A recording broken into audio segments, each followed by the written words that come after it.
The boards don't like risk. They like nobles, where they're signing off checks for millions of dollars to implement something. So I understand why waterfall would probably be quite appealing initially as a concept at a board level. So how do you then take let's say a board on a journey, and you have over the last 20 years, to get comfortable with the concept of Agile?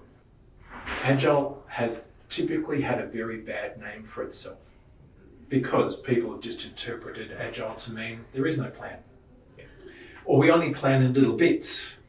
As the Agile industry has evolved over the last 24 years, and actually it was developing long before the manifesto was written, that coming up with ways to help provide levels of course correction and still having levels of predictability have had to be introduced into the techniques of Agile and so on.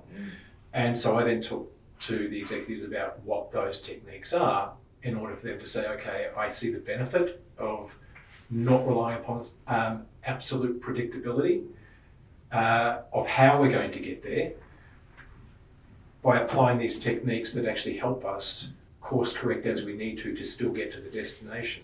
So I'm going to share with you an analogy, if I can for a second. It's like sailing, as in sailing a yacht. If my destination is 40 kilometres straight ahead of me, but I have winds that are either coming straight towards me or periodically changing direction, they're creating a certain level of unpredictability. I can't travel in a straight line unless I am under my own engine power. Sailors have to sail across the wind and they have to tack.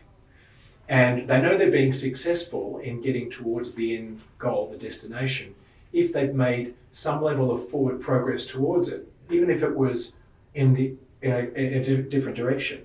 And the art and the science is of knowing when you tack and come back across. Are the conditions right? Has the wind changed sufficiently that if I now turn and tack, I'm still heading in a forward direction until I know then that I need to tack again.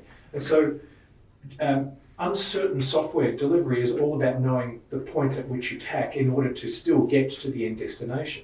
So in terms of executive outcomes, they want to know you're going to get there, or if not there, that you've actually mutually agreed that it's the island to the right of that is the new destination.